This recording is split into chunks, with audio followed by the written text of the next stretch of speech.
भाइयों को जय हिंद। मित्रों, आप लोग देख ही रहे हैं ग्रुप में दोषारोपण का किस तरह से कार्य चल रहा है। अब बात आती है कुछ चीज़ों को लेके जो सामने आ रहा है। उसका मेन कारण है बिखराव। जब बिखराव होता है और मन का भेद होता है, कारण कोई भी हो, किस कारण किया जा रहा है वो आप लोगों के सामने है। मुझे बदनाम क्यों किया जा रहा है? एक साजिश है हटाने का, लेकिन मैंने ये तो नहीं कहा कि ये मेरा बैनामा है और मैं यहाँ बना ही रहूँगा। ये तो कार्य याचिकर्ताओं का है, जो जिसको साथ देगा वो जाएगा। चलिए ठीक हो गया। 10 तारीख के पहले जो हमारे साथ कदम से कदम मिला के चलते थे, सुबह से लेकर शाम तक साथ रहते थे, आज वही लोग हम में कमियां ढूंढ रहे हैं और कमियां निकाल रहे हैं। 10 तारीख के पहले नहीं था ऐसा, 10 तारीख के बाद ऐसा हुआ। तो जब मन का भेद हो जाता है या मन का भेद करा दिया जाता है तो तमाम सारे एलिगेशन लगाए जाते हैं, दोषारोपण लगाया जाता है, तमाम प्रकार की ऐसा कुछ किया जाता है जिससे इंसान का जो इज्जत है, इमेज है, उस पे दाग लगाने की कोशिश किया जाता है और उसको हटाने के लिए तमाम प्रकार की रणनीति भी बनाया जाता है। और आप देख ही रहे हैं, कभी अकाउंट नंबर चेंज हो रहा है, कभी मुखियाची चेंज हो रहा है, कभी लीडर चेंज हो रहे हैं, कभी कमेटी चेंज हो रहा है, तमाम प्रकार की बातें सामने आ रहा है। कभी कोई कहता है पॉइंट के लिए लड़ो, याची के लिए ना लड़ो, कभी कोई कहता है, तमाम प्रकार के विषय सामने आ रहा है। चलिए ठीक है, अब 2-3 विषयों पे हम बात कर लेते हैं। सबसे पहले मेरे द्वारा लगभग 1900 से ज़्यादा लोगों का याचिका डलवाया, बाकी उसमें तो 35-40 रीटे कनेक्ट हैं, लेकिन मेरे द्वारा 17 रीटे कनेक्ट कराया गया है। 17 रीटे, लगभग 1900 लड़कों का रीट है। यचन सिंह के यहाँ जाके कोई पता कर सकता है। दूसरी बात, उसका रीट नंबर हम दे देंगे, स्टेटस डाल देंगे, वो जाके कोर्ट में पता कर सकता है। तीसरी बात, किसी का जो तो नाम छूटा होगा कहीं भी गलती की वजह से, उसका नाम डलवाना आगे मेरा कार्य है, वो भी फ्री में। चलिए ये सारी बातें हो गई नाम को लेके। जो चौथा पॉइंट है 1949 का। एक प्लानिंग था कि 1949 अभी भी जिंदा है, क्योंकि वो 26,813 के आर्डर पे डिपेंड है। जो उसका आर्डर आएगा वही आर्डर। जो आर्डर हमने चैलेंज किया, जो आर्डर हमने डीबी में चैलेंज किया, जब तो वो आर्डर हमारे पक्ष में आता तो सेमिनर आर्डर हो जाता, वो भी लड़के वही आर्डर होता जो डीबी में होता।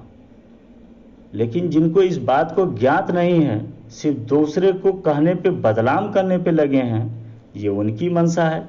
मेरा आज तक किसी भी सिंगल बेंच में एक लड़के को नहीं छोड़ा गया, डबल बेंच में भी किसी को नहीं छोड़ा गया है। कोई छूट भी गया होगा तो उनकी मेरी जिम्मेदारी है, सुप्रीम कोर्ट में मैं फ्री में नाम डलवाऊंगा, ये मेरी जिम्मेदारी है। चौथी बात जो सामने आ रहा है कि यमुना नदी में एक कागज फेंक दिया गया। ये सारी रणनीति मुझको 15 दिन के पहले से पता था, जो चल रहा था इलाहाबाद में, क्योंकि इलाहाबाद में बहुत नेता हैं। मैं वहाँ प्रॉपर का था नहीं, बाहर का था। तमाम लोग फ्री में अपना काम करवा लेते थे, जितने भी नेता हैं, लेकिन मैं किसी को कुछ कहता नहीं था, क्योंकि इस भर्ती में सबको वर्दी लेना था, सबको काम करना था, मैं प्रेम पूर्वक काम करता था। लेकिन इस चीज़ का मुझे भनक बहुत पहले से लग गया था कि बहुत कुछ हो सकता है आगे। तो मेरा जो प्लानिंग था कि तमाम लड़कों का आधार कार्ड है। मेरे द्वारा 3 साल से लगभग 2500-30 हज़ार का फोटो कॉपी कराया गया है। उसमें तमाम इस भर्ती के डॉक्यूमेंट हैं, आर्डर से लेके सीटों का डाटा, तमाम चीज़ें उसमें था। तमाम प्रकार के विज्ञापन थे, सारे चीज़ें थे।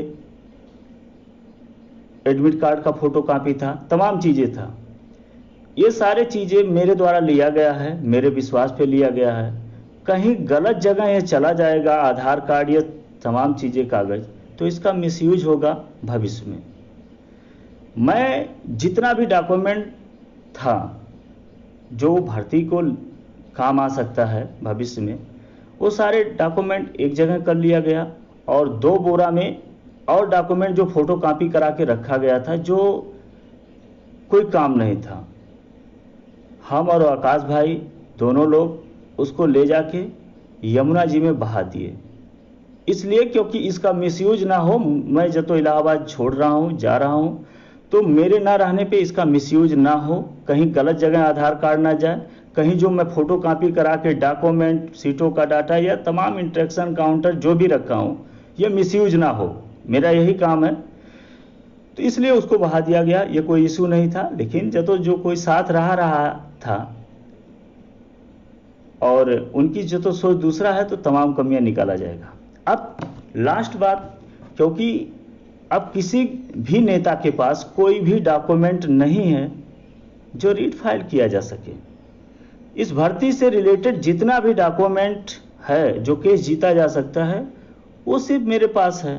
कष्ट की बात तो ये है कि नेता बनने के लिए तमाम लोग हैं, अब रीट सुप्रीम कोर्ट में डालेंगे किस बेस पे, पहले तो ये डिसाइड कर लें। समस्या तो ये है, जानकारी इनका इस केस से कितना है ये भी जाके देख लें। मैं नहीं कह रहा हूं कि मैं अध्यक्ष बनूं, पहले आप सुप्रीम कोर्ट जाओ तो किस बेस पे जाओगे, किस फाइल पे जाओगे। मैं एक फाइल यचन सिंह के यहाँ लेकर आया हूं, 17 फाइल अभी यचन सिंह के यहाँ है, जो मैं कहूँगा तभी कोई पाएगा। और उस फाइल की कोई महत्व नहीं है, क्योंकि वो रीटे कनेक्ट हैं जो 17 फाइल हैं, 16 फाइल हैं। और एक फाइल अभी और दे दिया गया था, वो पेंडिंग में है। तो जो भी 17, 18, 19 हैं, वो फाइल जो हैं वो यशवंत सिंह के यहाँ से ही सारे रीड किया गया था। और जो मैं मेन फाइल था वो मैं लेकर आ गया हूँ। तो इनकी तकलीफें ये हैं कि इनके पास तो कुछ है नहीं, याचिका डलवाने के लिए ये वो नेतागिरी सिर्फ जुबानी जंग कर सकते हैं। कौन से डॉक्यूमेंट हैं, ना कोई इंस्ट्रक्शन, ना कोई काउंटर, सारी चीज़ें हमारे पास है। और जो अनावश्यक था मैंने उसको खो दिया, इसलिए कि मिसयूज हो सकता था आगे, तमाम नेता पाते ये वो तमाम, इसलिए किया गया। बाकी और कोई मंशा नहीं है। आप समझदार हैं और हमें बदलाव करने के लिए तमाम प्रकार के तरीकों का अपनाया जाएगा, लेकिन उससे हमें कोई फर्क नहीं है।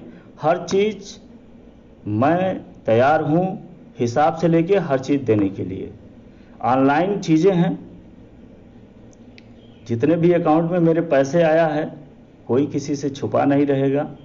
मैं पूरी पारदर्शिता के साथ हिसाब देने के लिए तैयार हूँ। बाकी एलिगेशन लगाना अलग की बात है। जय हिंद।